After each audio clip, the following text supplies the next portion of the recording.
Cuando todo el mundo daba por superada la crisis de legitimidad que provocó la reforma a la justicia, una parte de ella vive en otro proyecto que nada tiene que ver con el tema. Diana Salinas. Silvia, se trata de un proyecto que se llama Garantías Mobiliarias. Allí hay un artículo para privatizar los pleitos sobre deudas morosas de bienes muebles, justamente uno de los adefesios que se dio por sepultado con la reforma a la justicia. El proyecto de ley se llama Garantías Mobiliarias. Fue radicado en la Comisión Tercera del Senado el pasado 14 de junio y su objeto es el de facilitar el pago de deudas sobre bienes muebles como carros, derechos de propiedad intelectual, participaciones en sociedades, cosechas, ganado, etc. El autor de este proyecto es Sergio Díaz Granados, ministro de Comercio, Industria y Turismo. En el proyecto se crea una nueva instancia judicial para recuperar las deudas morosas, lío que hasta la fecha se resolvía en los juzgados. Se propone a cambio una instancia extrajudicial que se encargaría de esos cobros en notarías, entidades fiduciarias y cámaras de comercio. El trámite de la ejecución extrajudicial podrá adelantarse ante notario, las cámaras de comercio, las entidades fiduciarias y las demás entidades públicas y privadas autorizadas para tal fin por el gobierno nacional. Es decir, que los colombianos endeudados con los bancos tendrían que resolver sus problemas financieros no ante un juez como hoy, sino ante un notario o ante una entidad fiduciaria del mismo sector bancario. El argumento de este artículo es el de la descongestión en la rama judicial y es el mismo que se aducía en la reforma a la justicia. La motivación de fondo, sin embargo, es más clara que la del fallecido proyecto de reforma. Desincentiva el otorgamiento del crédito, con lo que se afecta gravemente los derechos de los acreedores y de contera, los de los eventuales y potenciales deudores. Los opositores éticos y políticos de la reforma a la justicia adujeron del retirado proyecto que este era inconveniente porque privatizaba la justicia, pero no se sabía que la privatización seguía viva en este proyecto. Los ponentes del proyecto son Gabriel Ignacio Zapata, senador por el Partido Conservador, y Germán Darío Hoyos, senador del Partido de la U.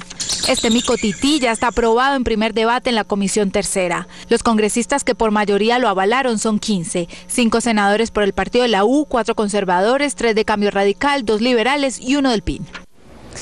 En un video grabado por el presidente del Congreso, Juan Manuel Corzo, en septiembre del año pasado, este planeaba una reforma a la justicia para que los jueces penales de los congresistas fueran estos mismos. Pues como falló el plan, ahora tiene uno nuevo que presentará el próximo 20 de julio.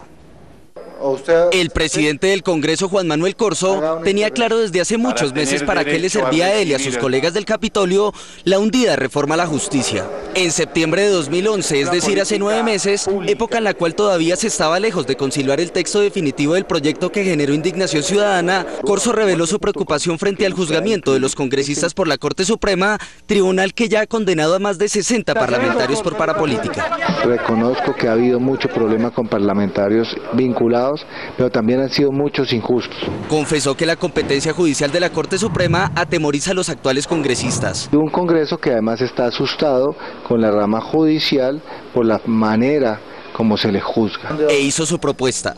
El tema de la doble instancia tiene que pasar, el tema igualmente del juzgamiento tiene que pasar porque no podemos seguir, vuelvo y repito, en unos procesos que ya son de siglos pasados. Entonces Corzo describió con exactitud la que para él era una reforma ideal, pero todavía restringida. La que presentamos nosotros sería la más restringida de todos, o la que íbamos a proponer la más restringida, donde la sala plena de la Corte pasaría plenas pruebas al Congreso de la República y votarían internamente si con esas pruebas que manda la Corte de realmente la persona sí tiene vínculos con el paramilitarismo, con la izquierda, con el narcotráfico, con cualquier delito, y de ahí se votaría en el Congreso, se votaría en secreto, un voto secreto para que no haya problema interiormente. Por último, Corzo confesó que sus compañeros del Congreso estaban de acuerdo con él, pero que no le sostenían en público, algo de lo que quedó en constancia la semana pasada cuando todos responsabilizaron a otros del contenido de la reforma.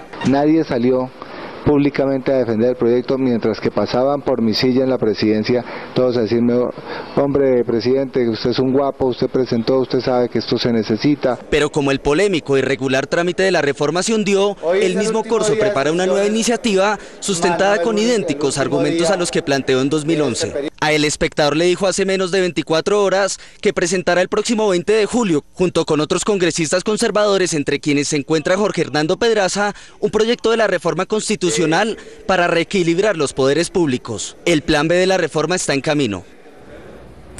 Desde que el secretario general del Senado, Emilio Otero, fue denunciado como el principal protagonista de la Noche de los Micos, se ha hecho más difícil de entrevistar. Lo buscamos en su finca, vecina de la de su amigo y paisano Emilio Tapia, en Sahagún, pero tampoco contestó. Felipe Romero. Silvia, allí queríamos preguntarle si él sabe por qué no avanzan las 10 investigaciones penales que hay en su contra y sobre sus planes para reelegirse por 7ª vez.